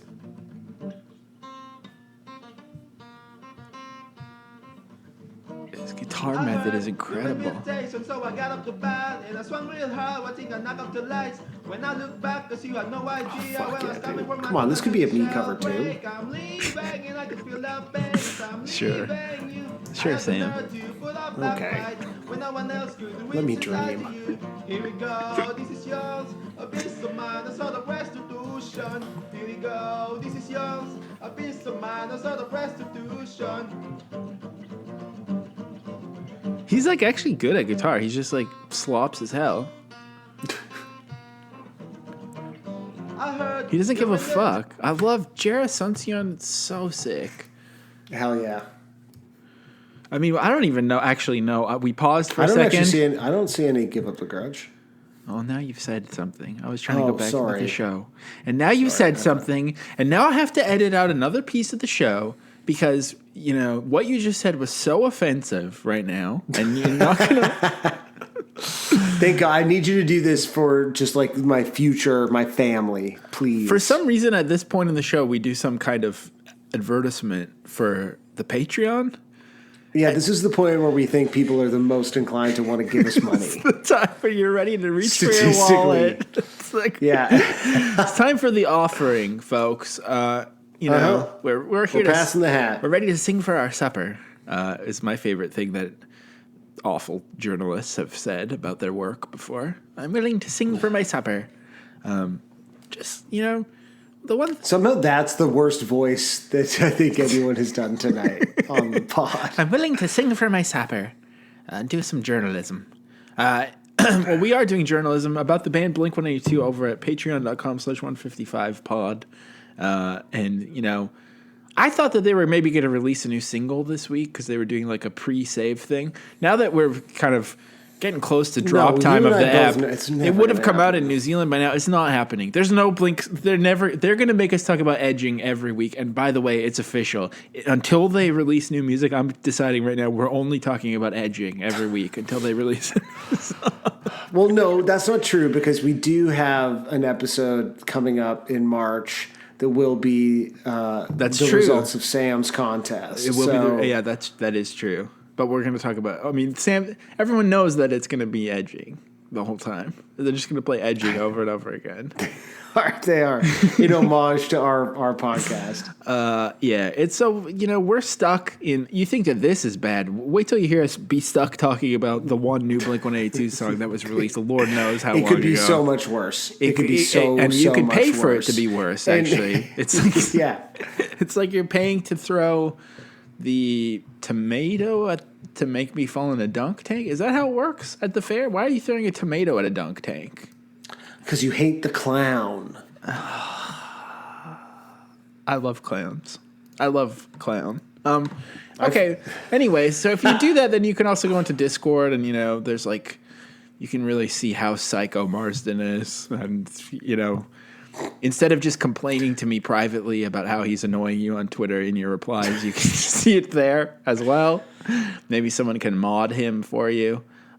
You know, there's just all kinds of reasons. But also you can find out what song we're doing next week, unless I forget to edit out what Sam just said. And in which case you do know what song we're doing next week. So that's kind of interesting. Yeah, there's a little bit of, there's an exciting edge now to we're edging. We're doing edging next week. So let's get into it. These covers were submitted by our listeners in a couple of days. I don't know. The timelines are all fucked due to schedule trauma. So really we do need to burn some sage to get on the same page, folks. Oh my God, he's done it again. So up first is Calamine. I think that's how you pronounce it. This is a group submission of Dr. Bugman 31, Soothing Music Group, and Diana Spouse. So amazing. Let's check it out.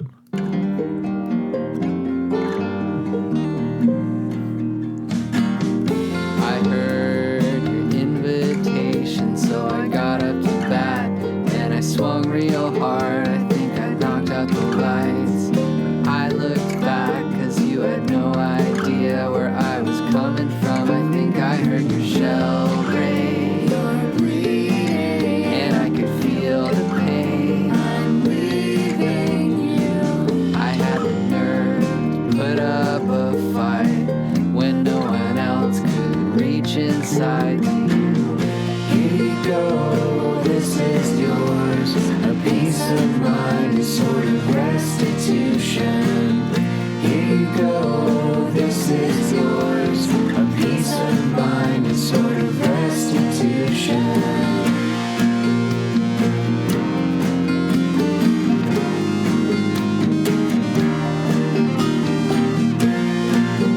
That's so good. Oh, fuck.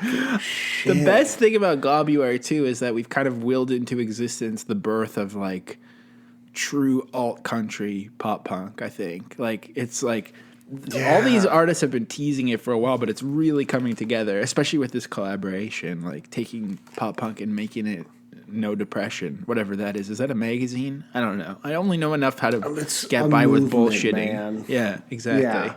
That was so beautiful, though. And I've was been incredible. listening to the comps too. You know, every Monday. The comps are so good. They're so good. It's such a treat. And yeah, they're all on Bandcamp, and they're fucking sick. That's true. That's true. He's not lying, folks. Okay, up next is the baggage handlers.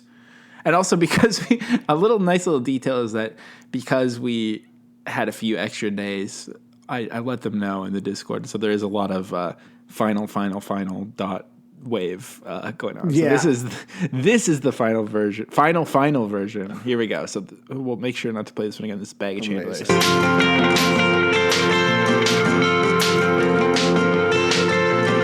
I heard your invitation, so I got up to bat and I swung real hard.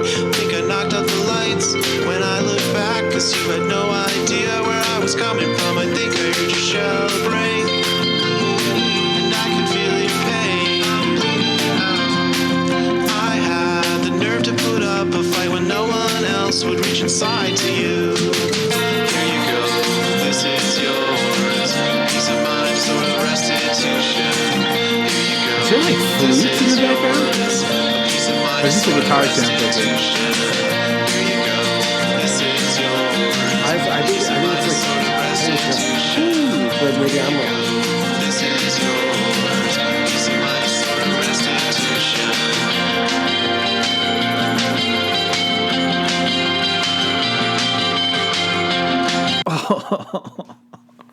Wow. I'm so sad that Gobruary is ending because next month's idea is horrible. It's going to be awful. What? No, it's going to be it's going to be the best month painful. yet. I mean, I don't want to say it's going to be better than Gobruary because what could be, but maybe. Well, to you, next maybe. month could be. Not to me. That was beautiful. Okay, up next, exclusive rare demo, Beauville. Here we go.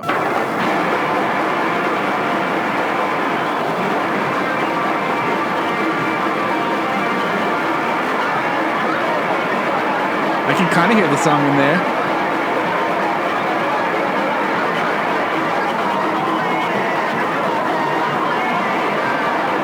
This is definitely the mood of the episode, I think. Wow. Yeah, this feels accurate. This feels like what I was trying to do during podcast. Yeah.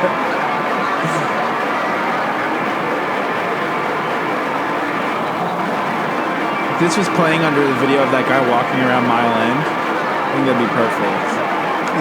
Yeah.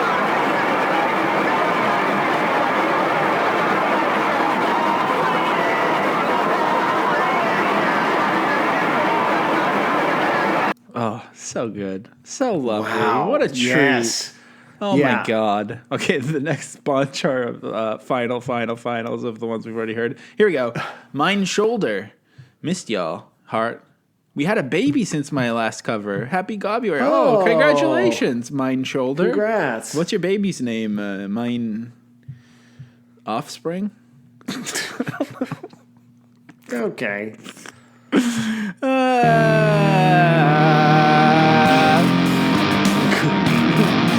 Oh my God.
That's massive. Fuck.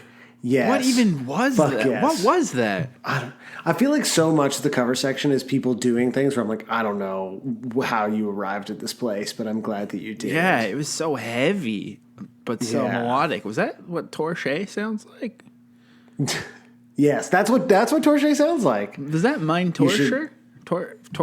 More like torture. Torture to me. Just kidding. But I love that, so I hope that's not what torture sounds like. I hope that's not what they sound. Well, I mean, I loved. Anyways, I'm trying to compliment it and make fun of Sam at the same time. So hopefully that's coming through. It's a hard balance. But if anyone can do it, it's you. Here's Gob cover band once again with Beauville. I heard your invitation, so I got up to bed and I swung real hard. Think I knocked out the lights when I looked back, 'cause you had no idea where I was coming from. I think I heard your shell break, you bleeding. If I could feel the pain, I'm leaving you. I had the nerve to put up a fight when no one else could reach beside you. Wow.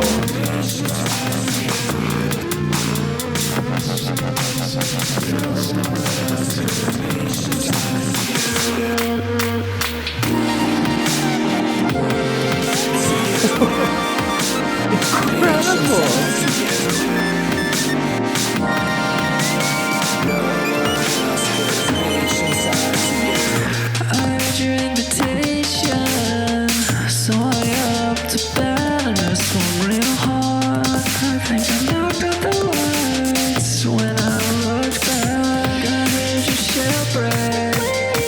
I could feel the pain. Normally the cover band Oh where my it's kind God. of written in a title case, or Green Day written in a title case. Usually it's like sprinkly power pop with ridiculous drums, but I love for Gobruary they've kind of turned into like a sinister, sexy nightclub band that would only exist at a nightclub in like a Final Fantasy game or something. It's like video game nightclub sexy. Video game nightclub music. Yeah. It's definitely it's making me horny for like a pixel drawing. It made me feel like my hair was wet and slicked back, which I would love because my scalp is very itchy right now because I have not washed my hair since I poured the Brita on it 2 days ago.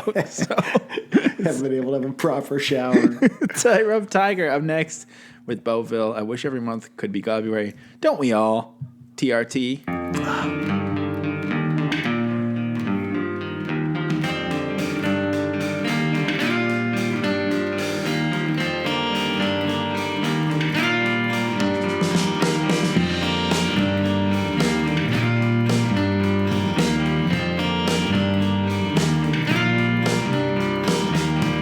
I heard your invitation, so I got up to bat and I swung real hard. I think I knocked out the lights when I looked back, 'cause you had no idea. I mean, the song fits perfectly into like a highbrow late 90s indie rock And it's sound. like working in every scenario.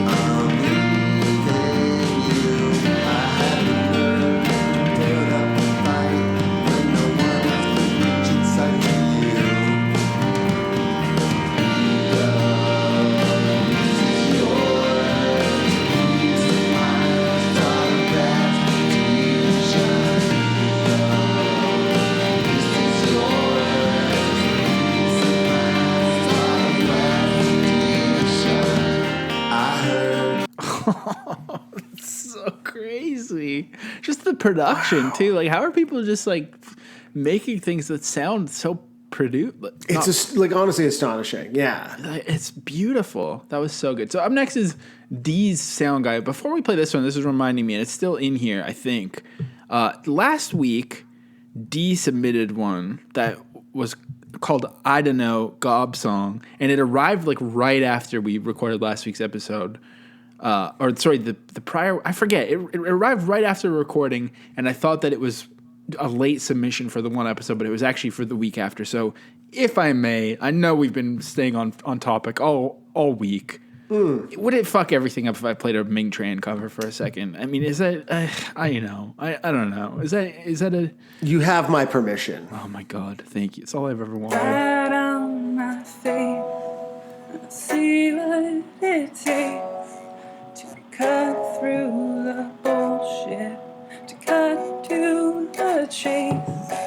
And when I get up, I won't forget the place that you left me, the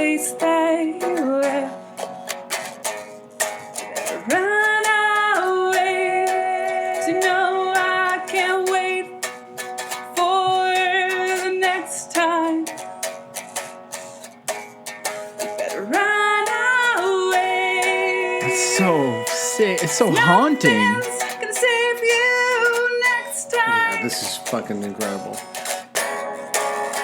And I catch up. It will be great. I'll set a trap for you. I just want to hear the Ming I Tran. just can't wait. One of these days, my friend. One of these days, my friend Ming Tran will be right in the face. I love that. That's so I mean, sick. fuck yes. That was Fuck worth it. yes. That was real worth it. So A worthy diversion. I absolutely apologize. worthy I was diversion. confused. You know, over here at 155 HQ, it's kind of a mom and pop operation. I'm the pop, obviously. And the mom. And you're the I'm aunt. the aunt. Yeah. So we do our best, but sometimes things slips through the cracks. So apologies for not playing that one. So up next is Dee's Sound Guy with Belleville. Let's hear what this one is. I don't know if it's related to D or not, but.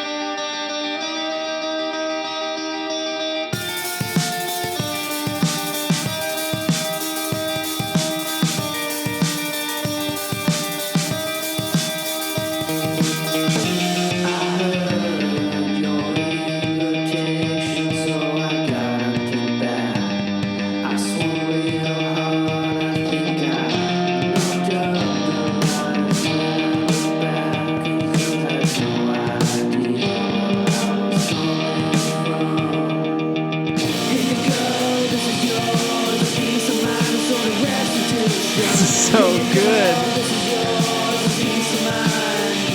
That kind of dirty Stratocaster sound is Yeah. so cool. Like, again, what kind of music is this?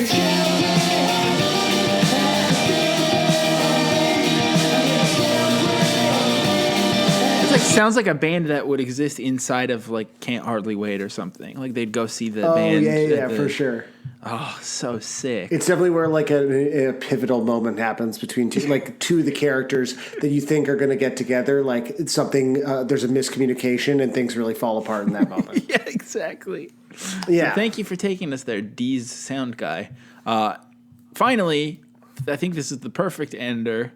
I don't know if somebody ordered it this way or if it's just, I mean, look, I don't know who's got their fingers in this fucking pie, but we're ending with something called Uninvited Kitchen C Closer or C Loot. I don't really get it, but this is called Boardsville, and it says send everybody home. So hopefully this is going to have some good, bad, we need to call it a night energy. So let's check it out.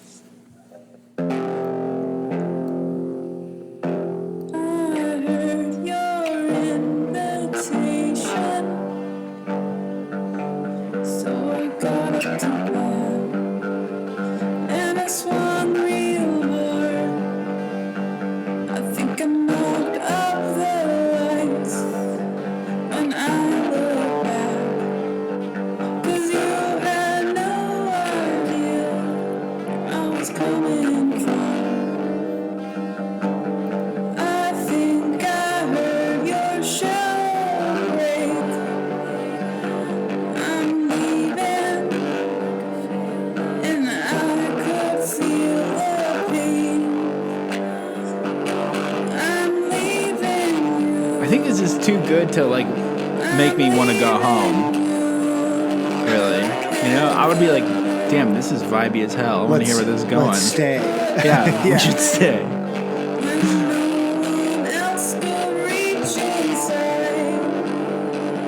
Because I can tell it's building up to something a little bit with the echoes. Well, I mean, that's been Beauville by Gob. That was a wonderful Uninvited Kitchen closer.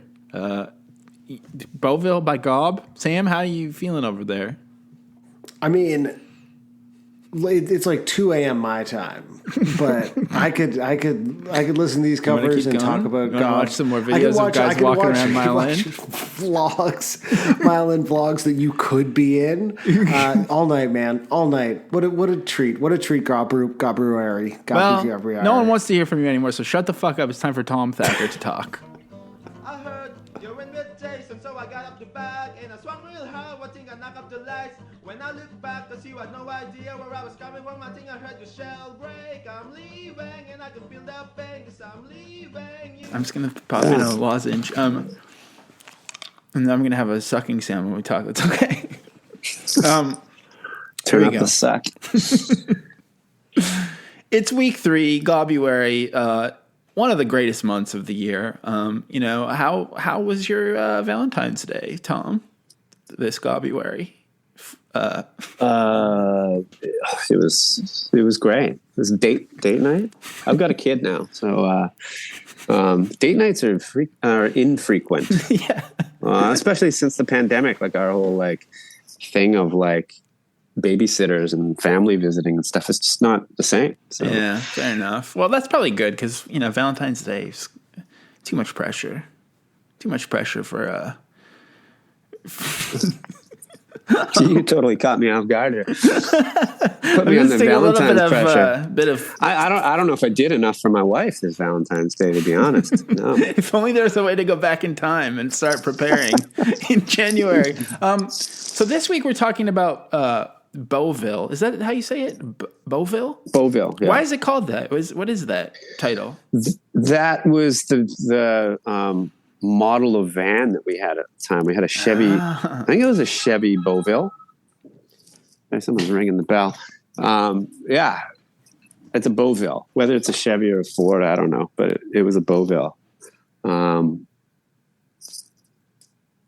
think. I mean, the song's about.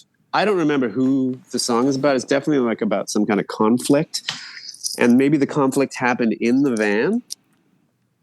Hence Beauville. Oh, okay. I don't. Right.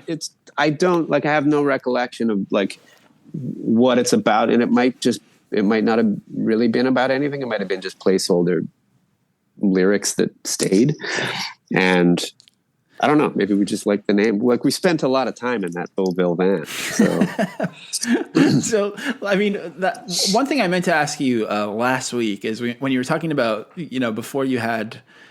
Your work visas. Did you do what was the trick for getting across the border, if you're allowed to say? Because I know the one I know best is the fake recording contract. That was the one. That was always the one. And we used to be, when we started doing that, we were pretty good at covering our tracks. And then this one time, I kept the tour itinerary, right? And it was tucked away in a bag. And it was the one time where my diary was open. There were pictures of my girlfriend out. They went through everything. They took our bags apart, and they're like, "You're busted." And I'm like, fuck. So they turned us back, obviously, and they're like, "Yeah, you're in big trouble," kind of thing. And it's at that point, the borders didn't communicate. Oh, this is 98, 99. And so we turned around and drove back, and we're like, well, let's, this was the Peace Arch crossing. Of course. I'm sure you're familiar with these. Or sorry, it was the truck crossing, I guess it's called. It says Peace Arch truck, and then there's Aldergrove, I think it is. And we're like, let's rip over to Aldergrove and see if we can get in there. So we went, we crumpled up the itinerary because it was harder to fucking you had to go somewhere and get an internet cafe or somewhere to a university to print that. It wasn't right. Yeah, of course. You were touring on MapQuest or whatever, probably. Yeah, internet access was difficult. So we ripped over to Aldergrove and got through. they hadn't even called Aldergrove yet. And we're like, fuck yeah, tour's on. And so what a quaint time. Now I picture a band doing that and dealing with ICE agents or something. It's a different time. Absolutely. Yeah, I don't know. I mean, I wouldn't even want to. I did my share of that, and I passed the torch to whoever's going to try it next. but I think it's probably still doable. Like, even though there's communication between the US and Canada borders now, apparently, and obviously, like, it's very easy for everyone to communicate. Yeah. But, if the airlines are losing this many bags, people can sneak across the border with the recording contract. My favorite thing, I had this friend growing up, Billy Bones from Vancouver. He's in a band called The Pirates. And he hated lying. So when he would cross, he told me what he did was he'd have his van full of gear, but then on his dashboard, he'd just have a whole bunch of produce and be like, which of these am I allowed to take? And they would be like, oh my God, no, you can't take any of that. And that would be enough of a distraction, I guess, from the gear. I think distraction is a huge one. One thing that I learned early on too was just don't say little, produce as few documents and say as little, only do what you're asked. Right. Because when you hand everything over, there are more questions. That's true. But yeah, that's the Theo is like, he's great at the distraction thing. Like, I've seen him do fucking genius distractions before. We had a party at my house. I lived in this house in Vancouver on Hemlock Street with a bunch of people that worked at Network. And we had this party. And of course, we kept going crazy until like 2 a.m. But none of them were going crazy. We were like shooting fireworks, like bottle rockets and stuff out the windows, and firecrackers. And we threw some kind of out the window. And it was like, there were police out there. Like, when we threw it out, there were police down below. They're like, what the fuck are you doing? Kind of thing. And then let them in. And they're going through my room. And like, we know you have fireworks in here somewhere. We're going to find them. And they're like, I got them. And they pulled out this stuff. And I don't know if you know what Palo Rico is, but it's this Mexican tamarind candy. It's like in a little container, and you push it and like hair comes through the top and you eat the like tamarind thing. And I'm like, that's actually candy. And I showed them.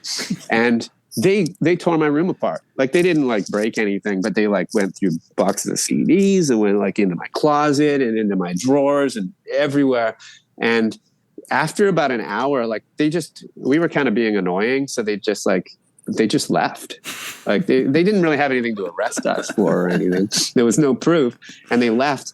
And I was like, after I left, I'm like, Theo, what the fuck where are the fireworks? He's like, I put them the one place they would never look, the oven. He put them in the oven. Oh my God. And like, that's fucking genius. Like, but I mean, distraction too. I've seen him distract people. I can't really think of any other times, but he's really good at that. That's a good one. I love that. So the thing we haven't mentioned yet, which I think we'll talk about a little bit more in a second, but like, you're like fully a member of Sum 41, right? Like, that's your thing now. Yeah. Like, you are a professional musician, and I just love that you've kind of, you're just like us. You're reading Discorder and sneaking across the border. You're kind of like, does it feel like you've achieved this teenage dream for yourself? Yeah, and like, I don't know. It's like, yeah, like I absolutely feel like I'm fortunate to be playing music. Unlike, some, like, I've done shows with The Offspring, and like I played with them, and Derek's obviously super successful. I'm not at that level, and like, of course, you'd always be a little more comfortable, but yeah, like, I mean, just the fact that I play music still, like, we never really planned anything for Gob. Like, I mean, we planned a tour and stuff. We planned the next thing that was happening. Yeah. But I never had any long-term plans. Or I never thought we would be a band, or I would be a musician. And, Right. The Sum 41 thing just happened. Like, Dave quit. I didn't even think about it. When Derek hit me up, it was like, oh, interesting. Yeah. I didn't even know if I was going to do it, because like with my wife at the time, I was like, are we going to like slow down and have kids, or what's the deal? And she's like, no, fucking go play music, which now she probably regrets a bit because I'm away a lot. Yeah. And now we've got a kid and stuff. But no, I mean, of course she loves it too. And it's great. Like, I don't know. I mean, there's the downside to being a musician. It's a wild lifestyle, and it can be too much for a lot of people. But Yeah, it's great. I love playing music. I love the Yeah. challenge of like having to, I don't know, I guess be in shape musically and learn new things. I like learning new things. Like when we were talking about Chopin and stuff like that, I'm not very focused. I like find a new thing and I get obsessed with that for a little while. Mm-hmm. My new thing is bird watching, and it totally makes sense for me because there are so many birds and they're everywhere, and it's like real life Pokemon, you know. That's awesome. And things you can get obsessed with, and you learn these little facts about them and stuff, and they're all a little so different. They don't necessarily want you to see them. But once in a while, I'll have a moment where one comes up and it's like, "Hey, what's up?" and like does a little dance for me. Right? Fucking rules. That's awesome. Well, okay, we're So talking. total aside. No, that's great. I love it. I think you're a man after our own heart. Absolutely. We're talking about Beauville now. You're talking about kind of leveling up and stuff. So this is like, I still think, despite everything you've said so far, as a listener, it's almost hilariously jarring to go from Too Late No Friends and As Seen on TV to a song that has the word restitution in it. You know, it's like we've gone from barfing up a banana to like something a little bit smarter, I think. Like even lyrically, were you trying to level up as well? I think we were kind of trying to level up in every way. Like there was no way we were going to drop the toilet humor. Like it's going to come out. Like, but we decided let's make the songs a little more serious, I guess, or like less goofy. I think we were just conscious of how people reacted to it, and some people love it, but for some people it was like it was a turnoff, and so I think we were like, well, what are we doing here? Are we fucking comedy quartet, or are we writing songs? So then we chose to write songs. Right. So yeah, it's kind of more serious in every way.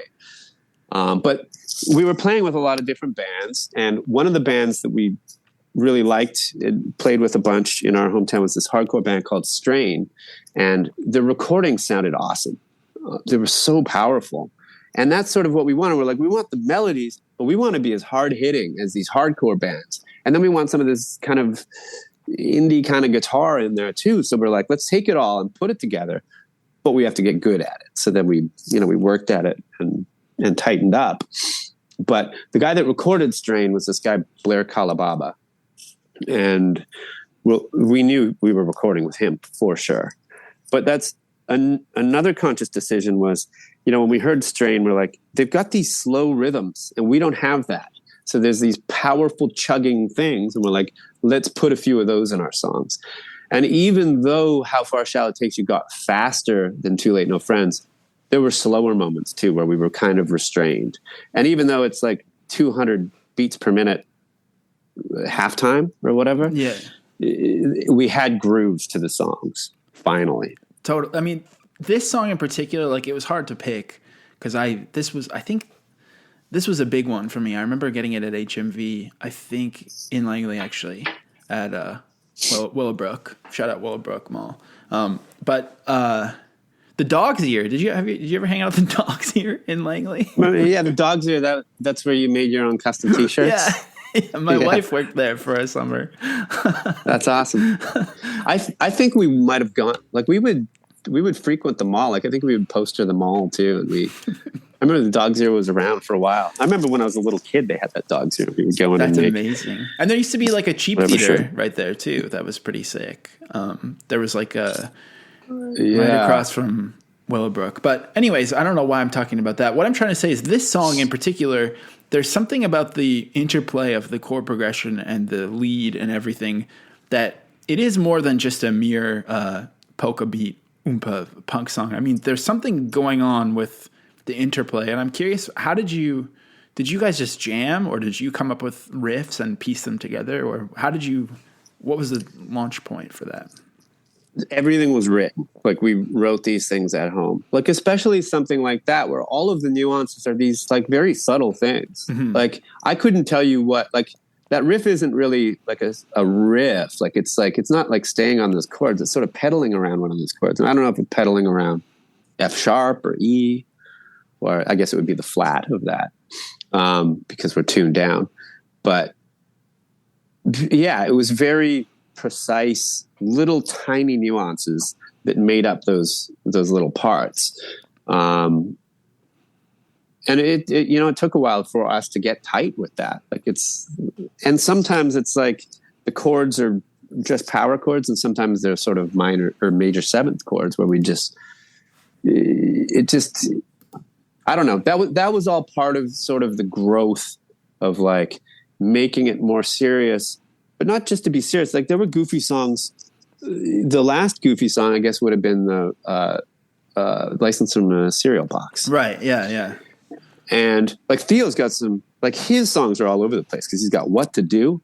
He's got Together, like hardcore, like youth crew thing. Yeah. He's got, but I mean, Happy wrote the lyrics to that, which makes sense because he was totally into that shit. But Theo wrote the riffs. So, and then there's the outlier that goes back to the ass, on TV stuff is License from a Cereal Box, which is just a ripping song, but like such a goofy song that when the vocals, I was off doing something when they were recording the vocals, and Blair came and got me, and he's like, is he fucking joking? I listened to him and I'm like, okay, your timing's a little weird.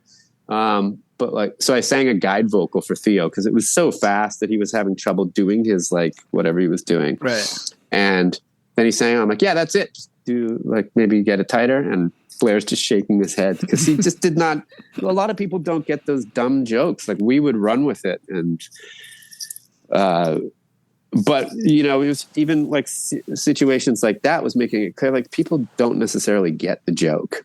Right. I know. It's As Seen on TV was just a giant joke. Like there's B flat on there. There's a couple songs that are sort of a little more serious emo kind of feels to them, taken for granted.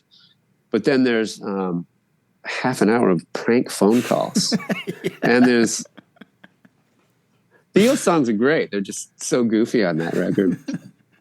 Also, it's worth noting another Joe who you did that split with is back now. Yeah. And a good friend of mine, and the band that I was most obsessed with in Vancouver growing up was the Witness Protection Program, the WPP, okay. And that's Ryan Wagner is in another Joe now. So that's and I think he's been in some Gob videos too. So I mean, it's all full circle because he's from Cloverdale, I think, originally.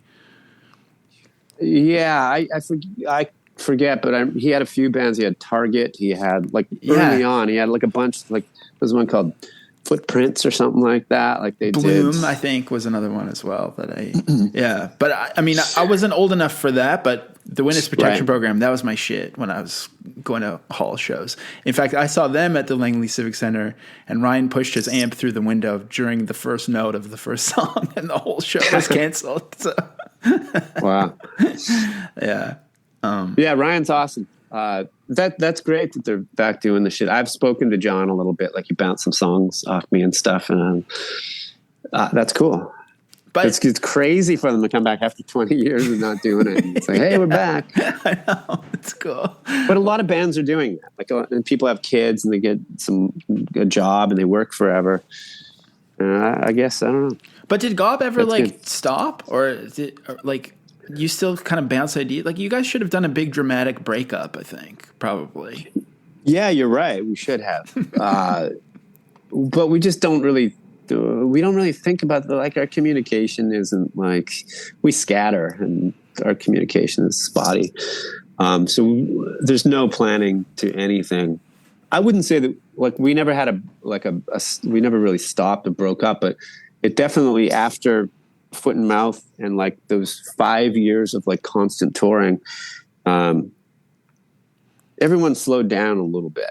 Mm-hmm. And we were all in different places. A lot of changes happened. We were on a major. We're not on a major. We're not with the same management company.